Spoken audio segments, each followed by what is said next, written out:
কিছু জিনিস আপনাদের সাথে ক্লিয়ার করে ভালো।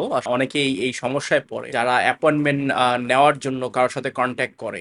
বিশেষ করে যাদের নতুন অবস্থা উঠতেছে বর্তমানে, তাদের তো অ্যাপয়েন্টমেন্ট নেওয়া একটা ইম্পোর্টেন্ট বিষয় হিসেবে দাঁড়িয়েছে।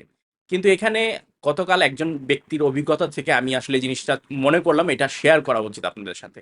আপনারা যখন কোনো নলস্থা পাবেন, অবশ্যই আপনারা কারো সাথে কনট্যাক্ট করবেন অ্যাপয়েন্টমেন্ট নেওয়ার জন্য এবং ফাইল প্রসেসিং এর জন্য এক্সপেন্স সার্টিফিকেট ডি ফর্ম থেকে শুরু করে। যদি আপনি আমার সাথেও অ্যাপয়েন্টমেন্টের জন্য কনট্যাক্ট করেন বা অ্যাপয়েন্টমেন্ট নিতে বা ফাইল প্রসেসিং এর ক্ষেত্রে সবকিছু যদি কনট্যাক্ট করেন, তখন কিন্তু আমি একটা অ্যামাউন্ট বলে দিই আমার সার্ভিস চার্জ কত বা কনসালটেন্সি ফি কত অ্যাপয়েন্টমেন্টের জন্য। সেক্ষেত্রে একটা সার্ভিস চার্জ আমি আগেই বলে দিই, ঠিক আছে? এখন আপনি এমন একজনের কাছে গেলেন যিনি আপনার কাছে কোনো কিছুই জিনিসটা ক্লিয়ার করলো না, কত টাকা লাগবে বা কোনো কি তার সার্ভিস চার্জও উল্লেখ করলো না আপনার সাথে, কিন্তু আপনি তাকে ফাইল দিয়ে দিলেন। এখন একজনের যদি আপনি অ্যাপয়েন্টমেন্ট ফাইল দিয়ে দেন, তার নিকটেই কিন্তু আপনাকে সবকিছু করতে হবে।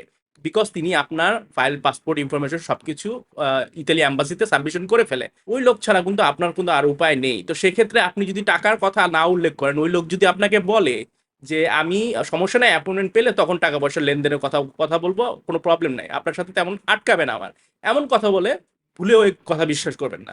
কারণ এইটা যদি আপনি অ্যাপয়েন্টমেন্ট নিয়ে ফেলে, তারপরে কিন্তু আপনি একটা ব্ল্যাকমেলের মধ্যে পড়ে যাবেন।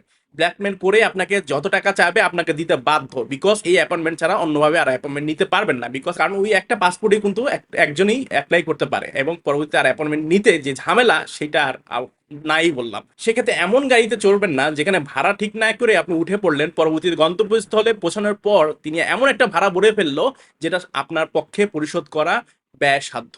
ঠিক আছে? তো বুঝলেন তো কোন উদাহরণ থেকে কোনটা দিলাম? তো সেক্ষেত্রে আপনি বলবো, যাদের কাছে আমার নিকট যখন কাজ করেন, আমি কিন্তু সব পয়েন্ট টু পয়েন্ট খরচের কথা বলে দিই আগে থেকেই। এক্সপেন্স সার্টিফিকেটের ক্ষেত্রে, ফাইল প্রসেসিং এর ক্ষেত্রে সবকিছু, অ্যাপয়েন্টমেন্ট ক্ষেত্রে সব খরচ আগেই বলে দিই।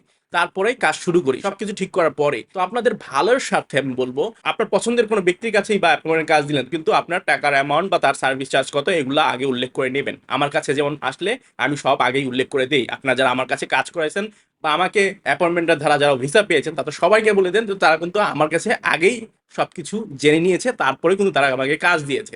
ঠিক আছে? এটা আপনি সাবধান করে দিচ্ছি। আপনি যদি কোনো কিছু না বলে তাকে ফাইল দিয়ে দেন, পরবর্তীতে সে এমন একটা অ্যামাউন্ট বলে ফেলবে সেটা আপনি দিতে বাধ্য। তারপরে আপনার আর কিছু করার থাকবে না। তো আগে থেকেই আপনি তার সার্ভিস চার্জ কত অ্যাপয়েন্টমেন্টের ক্ষেত্রে, তো সেটা কিন্তু আগে জেনে নেবেন আপনি। আপনাদের ভালোর জন্য বলতেছি এই কথা।